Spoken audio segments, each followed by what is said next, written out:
championship run at 105 pounds, won at 108, 112, and most recently won a title in December of 2008 as the WBO junior bantamweight champion, but then vacated the belt when he didn't agree to a mandated fight that was coming up against a fellow Filipino.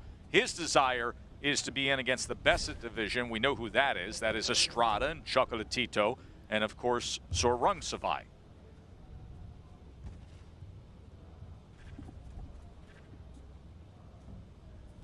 NIETES is a seasoned veteran.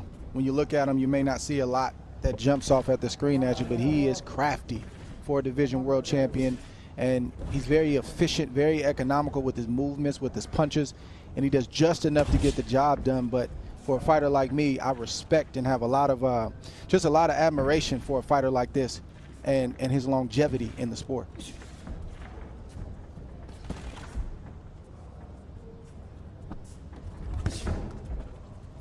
It's our co-feature, scheduled for 10, before we get to the world title fight of Herring and Frampton. Fanless atmosphere here at Caesars Palace Blue Waters. It's a massive entertainment facility, but they have built this bubble. It's like an igloo, the rotunda they call it, right on the shore, looking back at the city of Dubai.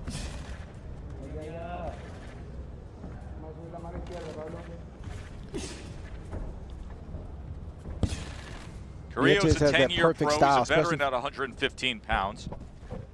He's fought mostly in his native Colombia. 26 times he has fought in Colombia, 25-7-1 mark.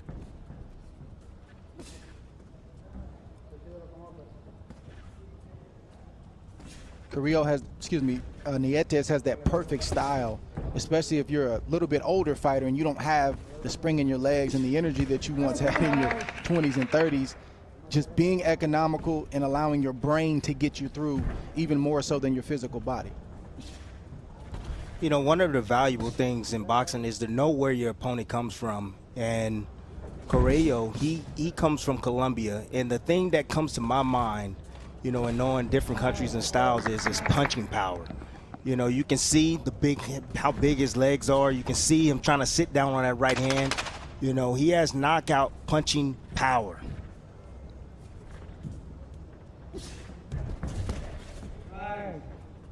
42 wins over his career, 38 years old, 23 knockouts for NIETES. Of course, when you think about the most accomplished Filipino fighters ever, and here we are with a guy who is a 4-division world champion, go no further than the great Manny Pacquiao, the only 8-division champion that the sport has ever had, who started at flyweight. I think oftentimes people forget that Pacquiao started at flyweight. Nonito Donaire, Flash Lordy, Garcia, who was a middleweight champion, Pancho Villa, all the way back in the 1920s, who also was a flyweight champion. But some of the great Filipino fighters through the years, and here today at 38 years old, we get a look at a recent 115-pound champion in NIETES, who at 38 years old still wants more. Would love to get one of the big names among the Superflies. Those are legends in Filipino fight lore. Of course, Tim Bradley, you yourself, very popular among Filipino fighters with your fights with Pacquiao through the years. Yes, sir. Any fighter coming from the Philippines, you know they're going to bring the storm, man.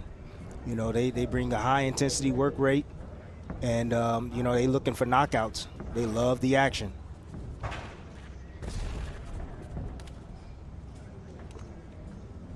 Round 2 scheduled for 10. Julio Paras is our referee in Dubai. NIETES hasn't lost a bout since 2004. He's coming off a long layoff of 2 years and 3 months, but undefeated in his last 35 fights, spanning 4 divisions. Vacated the IBF flyweight title that he won in April of 2017, then did the same with the WBO junior bantamweight title.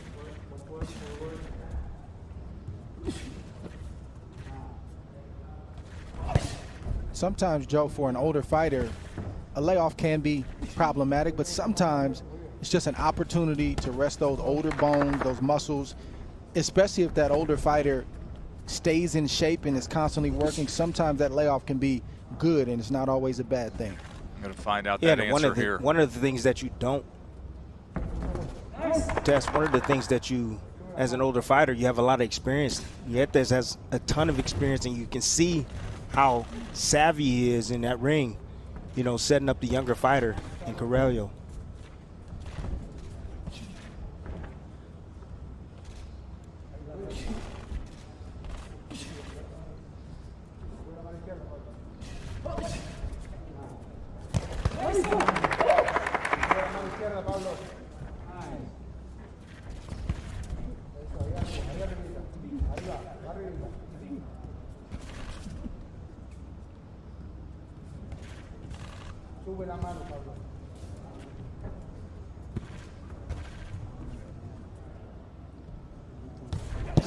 Rio trying to get that 1-2 going, but easily blocked from NIETES.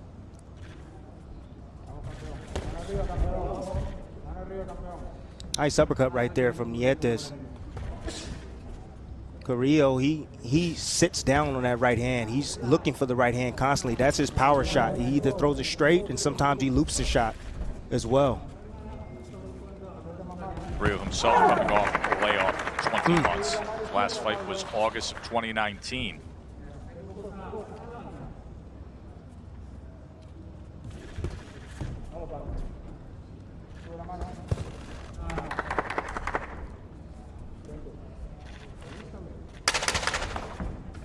Coming to the end of round number 2 here. 4-division champ NIETES against Carrillo, and then we lead to our junior lightweight world championship fight. I'm gonna call this fight of the year. I'm calling it right now. These are the moments that you live for. Yeah. Good work with the straight left hand. Look at Herring. My, oh my, was that something. And here is the man they call the Jackal. Double left hook to the body. Make them scream on the block. Here come my team with the rock. Pick up steam, we can't stop. No, we can't stop. We ain't never gonna stop.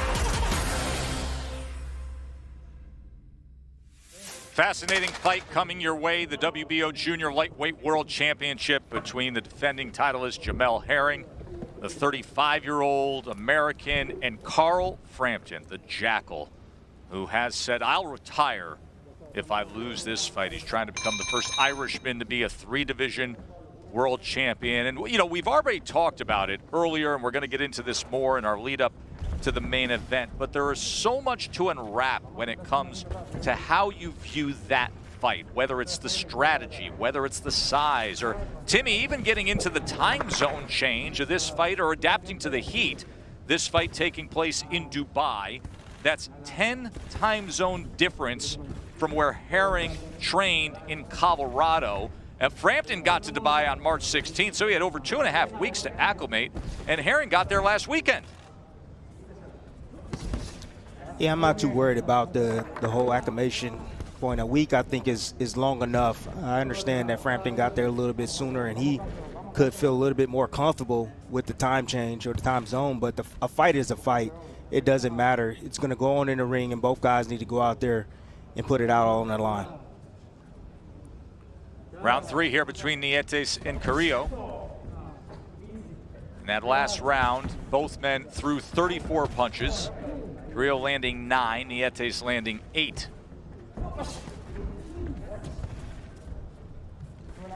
So what you want to do if you're a veteran like NIETES is you want to have the younger, eager fighter just guessing. And NIETES is doing just enough to feint, keep the younger fighter off balance, not let him feel confident to throw that big right hand. He throws it, NIETES counters him, disciplines him. This is the ideal first 2.5 rounds for NIETES.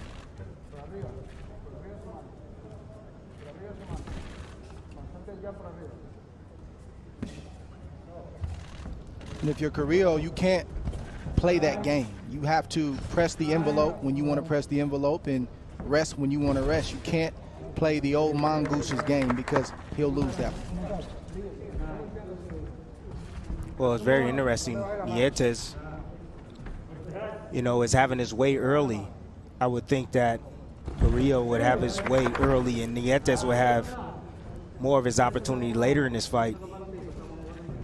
But that's not the case right now, so things are looking pretty badly for Carrillo right now.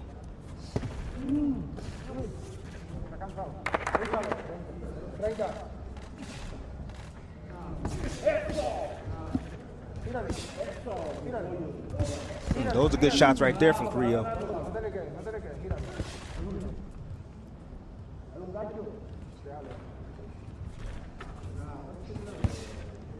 See that half step back right there from NIETES? It's hard to catch that if you're at home, but that's a lot. That keeps a strong fighter like Carrillo guessing.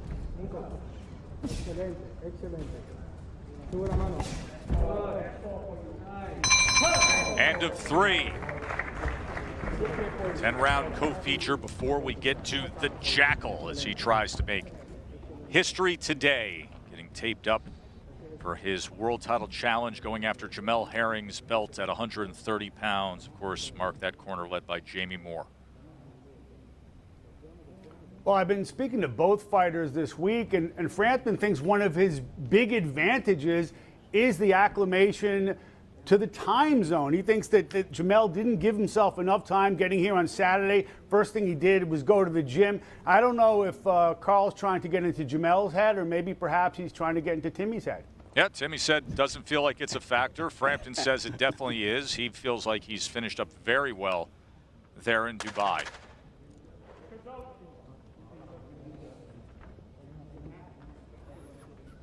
Can he make history today? First won the junior featherweight championship in 2014, was able to unify there as the IBF and WBA champion, won the featherweight championship in the BA, had that in 2016 and 2017, and now here at 130 pounds, trying to become the first 3-division champion ever from the Irish Isle. CompuBox punches tally this way, a 28-22 advantage for NIETES as we begin round number 4. Look, Mark, I went over to England. I didn't get acclimated. I went there actually a week before the fight, and I slept during the day and I stayed up all night. I didn't get acclimated, and I was fine the night of my fight, in my championship fight against Junior Witter. So all this acclimation stuff or whatever you guys talking about, man, listen to me. A fight is a fight, period. Doesn't matter what time it is.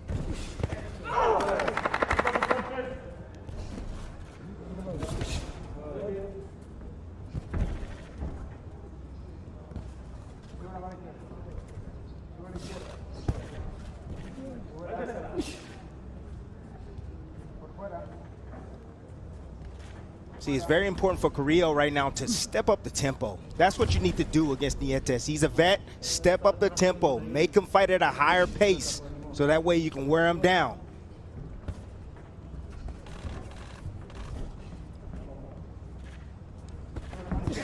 Yeah, because right now Carrillo's trying to play chess with a master chess player. Yeah, you don't want to do that against a boxer like NIETES. You want to press the issue. Make him make decisions and choices quickly. Wear the legs down. Beat on the body.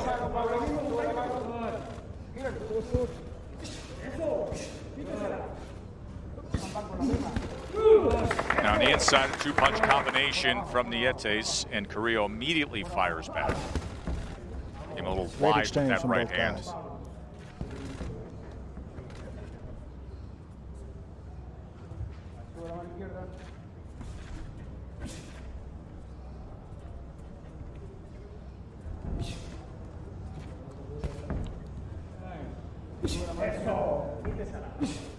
And Tim, I think Carrillo needs to pick up that punch he just threw right there, not the right hand, but the jab, in order to let both hands go and then pick up the pace, just like you said. That'll at least give him a half a second to blind NIETES to let those shots go.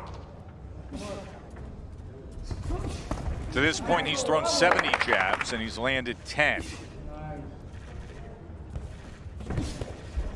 To your point, Dre, not only does he need to throw that jab to the head, he also needs to change levels with it and drop it downstairs if he wants to